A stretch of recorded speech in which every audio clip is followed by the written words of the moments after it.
My dear friends, look at me. I need you to be honest with yourself right now. When was the last time you felt truly alive? Not just going through the motions, not just surviving another day, but genuinely energized by your life. I see you. I see the exhaustion in your eyes, even through these words.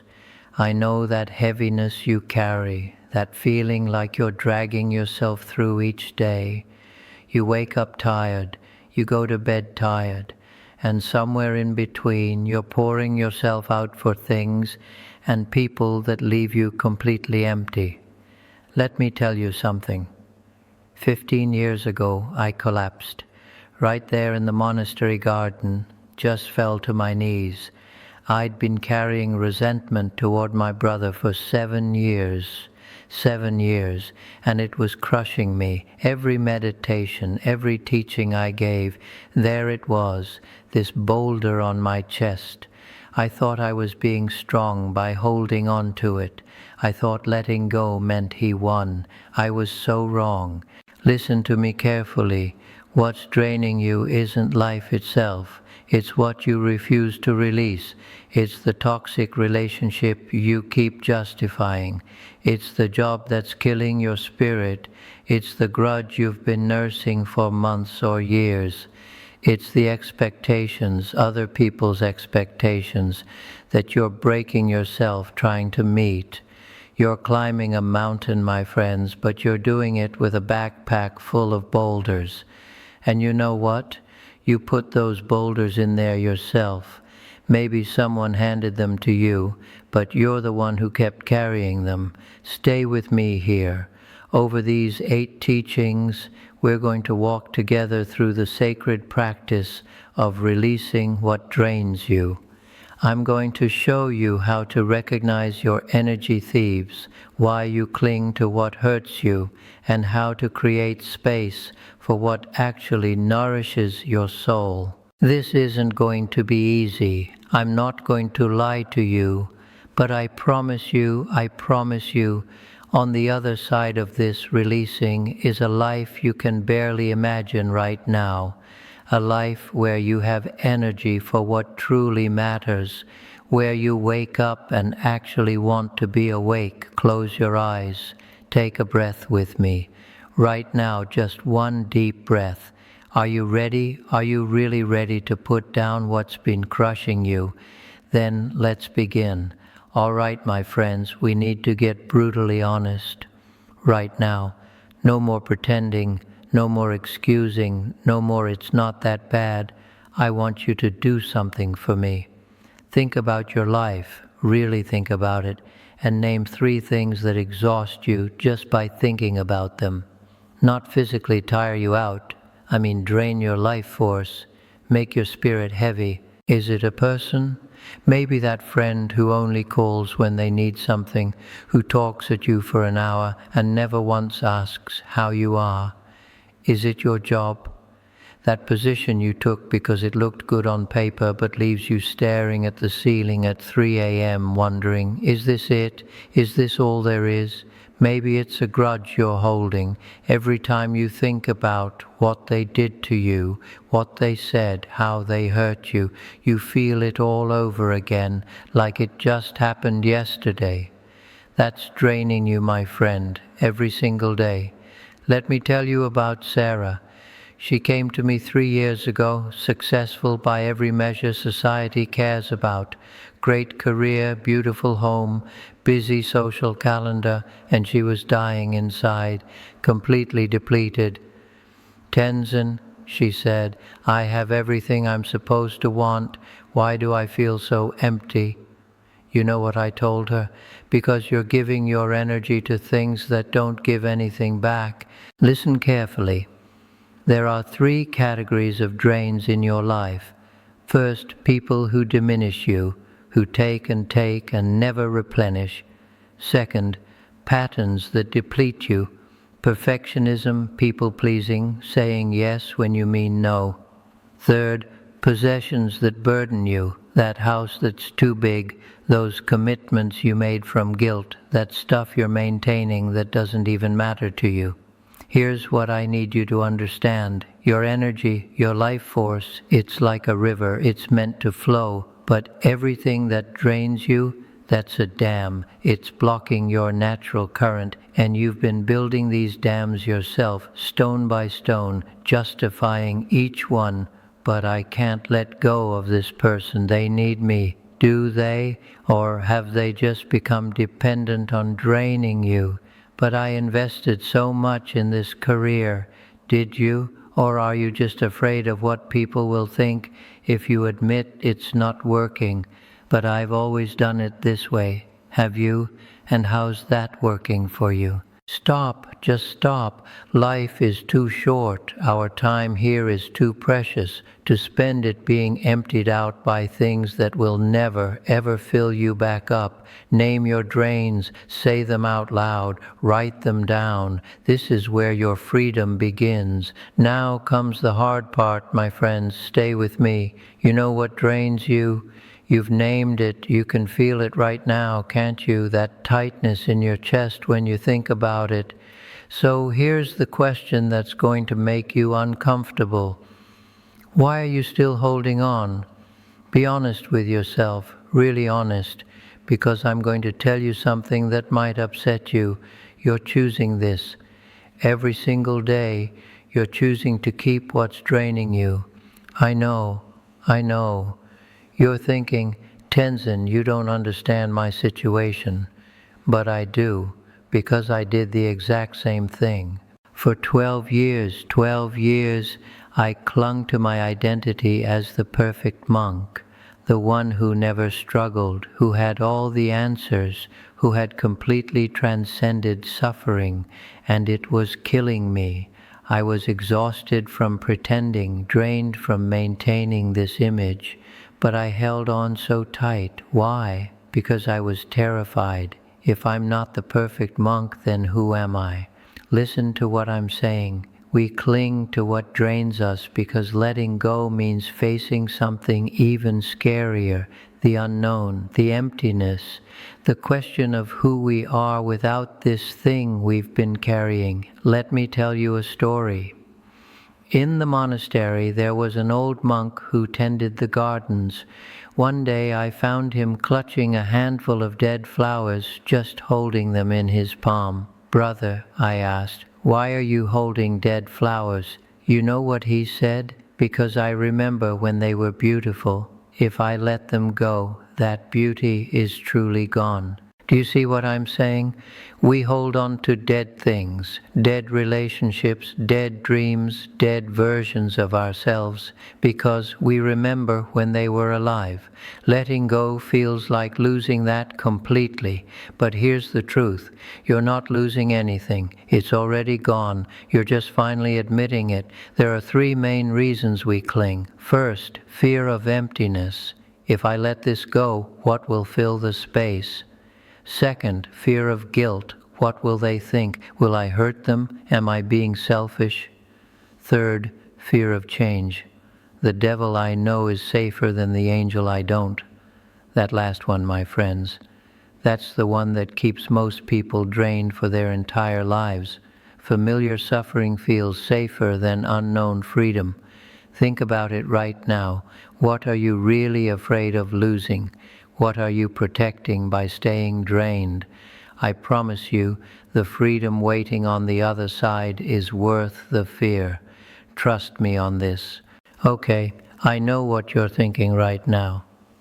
Tenzin, if I set boundaries, won't I seem selfish? Won't people think I don't care? Let me stop you right there. Come on. Really think about this with me. I'm going to tell you what my teacher told me when I was drowning in everyone else's needs, running myself into the ground, trying to help every person who asked for my time. He looked at me, I'll never forget this, and he said, "Tenzin, compassion without boundaries isn't compassion. It's collapse waiting to happen. Listen carefully. You cannot pour from an empty cup. You just can't. And right now, my dear friends, your cup isn't just empty, it's got holes in it. Everything you pour in is leaking out to people and situations that are draining you. Boundaries aren't walls. Do you hear me? Boundaries aren't walls. Walls are built from fear to keep everyone out. Boundaries are built from love. Love for yourself and, honestly, love for others too. Because when you have boundaries, you can actually show up fully for the people and things that matter. Here's what a boundary sounds like. It's gentle, but it's firm. I care about you and I can't give more than this right now. That's it. No apology, no over-explaining, no guilt. Let me share something vulnerable with me. 5 years ago, I had to set a boundary with my own mother. She would call me every single day with her problems, her worries, her complaints. And I would listen for hours because she's my mother, right? How could I not? But I was drained, completely emptied out. I couldn't meditate. I couldn't teach. I was showing up exhausted for everyone because I had nothing left. So I told her, "Mom, I love you. I can talk on Sundays for an hour. That's what I can give." She was hurt. She was angry. She said I was abandoning her. But you know what? After a few months, our relationship actually got better. She learned to solve some things herself.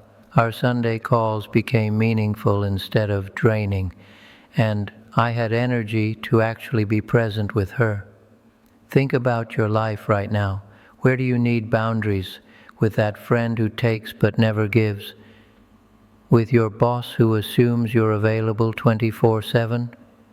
With your own perfectionism that demands you do everything flawlessly? Here's your assignment. I want you to set one small boundary this week. Just one. Notice what happens. Notice the guilt that comes up. That's just your conditioning talking. It's not the truth. A garden needs a fence to protect what's growing. You need boundaries to protect your energy, your peace, your very life force. This isn't selfish, my friends. This is survival. Take a deep breath with me right now, because this teaching, my dear friends, this one is the hardest. I know it. You know it. We need to talk about letting go of people. I see you tensing up already. I see that resistance rising in your chest. But Tenzin, I can't just abandon people. That's cruel. That's not what you're supposed to teach. Listen to me very carefully. There is a difference, a profound difference between someone going through a hard time and someone who consistently, repeatedly drains your light, between temporary struggle and a toxic pattern. You can love someone and still choose not to engage with them. You can wish someone well from a distance. You can release someone with compassion. Let me tell you about my friend David. We'd been close for 17 years. 17 years. But over time, something shifted. Every conversation became him complaining, criticizing, bringing negativity into every space. I would leave our time together feeling heavy, depleted, like someone had pulled my plug and let all my energy drain out. I tried setting boundaries. I tried honest conversations. Nothing changed, and I really realized he didn't want to change. He wanted me to stay small so he felt better about staying stuck. So I released him, and it broke my heart. It truly did. But my friends, my spirit was dying. Now listen, I'm not talking about people who are suffering and need support. I'm talking about people who drain you and give nothing back, who diminish your light instead of celebrating it, who take and somehow it's never enough. Here are the signs. Pay attention. Do you dread seeing them? Do you feel exhausted after being with them? Do you walk on eggshells, constantly monitoring yourself around them? Do you lose yourself trying to please them? Do they criticize more than they encourage? Do they need you to fail so they feel better? Be honest. Who in your life fits this description? But they're family. I hear you. And I'm going to say something that might upset you. Being family doesn't give someone the right to drain your soul. You can love your family from a distance. You can reduce contact. You can create internal detachment while maintaining surface civility. There are levels to release. Sometimes it's complete severance. Sometimes it's reduced contact. Sometimes it's just internal detachment. You're physically present, but you stop giving them your energy. Right now, ask yourself, who takes more than they give? Who leaves you feeling smaller instead of bigger? You are allowed to choose peace over obligation. You are allowed to protect your light. Go in peace, my friends, even if that means going alone. All right, we've talked about people. Now we need to talk about everything else that's draining you. Your job, your possessions, your beliefs, your identity itself. Stay with me. This is important. 6 years ago, I left a prestigious teaching position at a monastery in Nepal. Everyone thought I was crazy. Tenzin, this is the position monks dream of, the respect, the influence, the security. And they were right. It was prestigious, it was secure, and it was slowly killing my spirit. I woke up every morning with this weight on my chest. I taught the Dharma, but I felt like a fraud because I was dying inside. The position had become about maintaining appearances, about politics, about everything except the actual teaching. So I left. I walked away from that prestige, that security, that identity I'd built. And you know what people said? What a waste. All those years for nothing. But here's what I learned, my friends. Just because something once served you doesn't mean you owe it your future. Listen to this. The Japanese have a concept called shibumi, effortless effectiveness. When something fits your path, it flows. There's effort, yes, but not strain. What drains you is trying to force what no longer fits. Think about your career right now. Be honest. Does it energize you or drain you? But I can't just quit my job, Tenzin. I'm not saying quit tomorrow. I'm saying acknowledge the truth. Stop pretending something that's draining you is actually fine. What about your possessions? That house that's too big, requiring all your time and money to maintain. Those commitments you made from guilt, not desire. That stuff you're keeping because I might need it someday, but it's just weighing you down. I had a student, Marcus, who had a 6-figure job in finance. On paper, he'd made it. In reality, he was having panic attacks every Sunday night. For 3 years, he stayed because he'd invested so much. You know what that is? Sunk cost fallacy. I can't quit now. I've already given it so much. My friend, you're not getting those years back whether you stay or go. The question is, how many more years will you give to something that's draining your soul? Here's your exercise. Complete this sentence and be brutally honest. I would let go of Kain if I weren't so afraid of Kain. Now, this week, release one small thing, a commitment that drains you, a possession you're maintaining for no good reason. One small thing.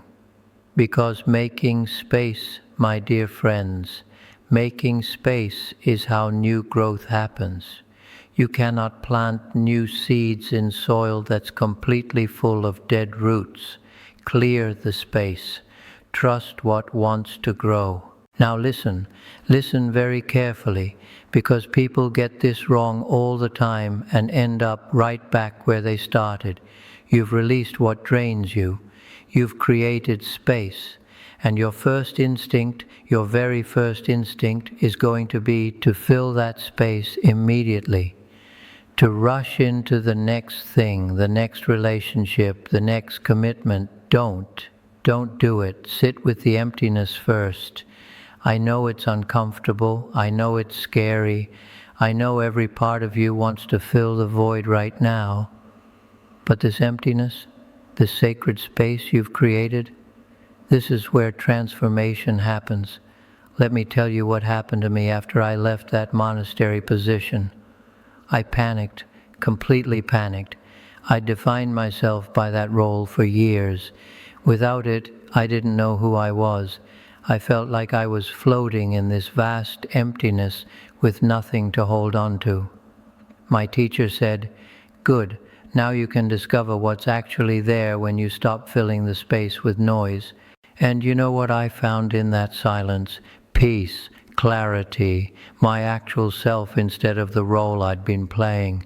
But eventually, yes, you do fill the space, consciously, intentionally, with what actually nourishes you. There are 3 kinds of nourishment, my friends. First, practices that restore you, meditation, walking in nature, creating art, whatever fills your cup. Second, people who energize you, who celebrate your growth, who give as much as they take, who make you feel more alive. Third, pursuits that enliven you, work that matters, hobbies that excite you, learning that inspires you. Here's how you know the difference. Pay attention to how you feel after, not during. During can be challenging. After. Do you feel fuller or emptier, more yourself or less, energized or depleted? I had a student, Jennifer, who replaced her toxic friend group with a meditation community. At first, she felt guilty, like she was betraying her old friends. But after a few months, she told me, "Tenzin, I didn't know I could feel this light. I thought this was just how life felt, heavy." Let me address something. You feel guilty about rest, about pleasure, about doing things that nourish you. That's indulgent, that's selfish. No, no, no, no, this isn't indulgent, this is essential. You cannot serve from depletion, you cannot love from emptiness. Right now, list 5 things that fill your cup. When did you last do them? Be honest. This week, schedule 1 nourishing activity, non-negotiable. Not if you have time, not if everything else gets done first. Schedule it like you would an important meeting, because it is an important meeting with yourself, with your soul, with the life you're meant to live. You deserve to feel alive, my dear friends. My dear friends, we've walked a long path together through these teachings. Look how far you've come, from recognizing what drains you to releasing it to filling the space with what nourishes you. Now let me paint you a picture of what's waiting for you, really waiting for you.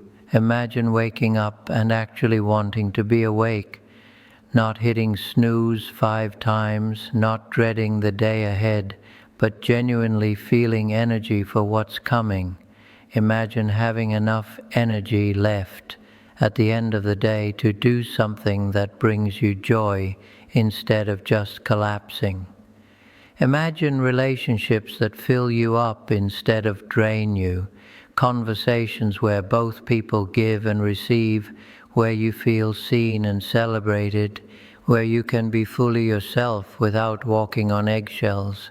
Imagine work that matters to you, that uses your gifts, that leaves you tired but fulfilled instead of depleted and empty. Imagine saying no without guilt when something doesn't serve you.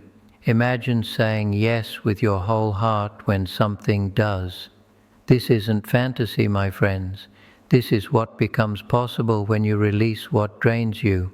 Let me recap this journey because I need you to remember it. First, recognize your drains.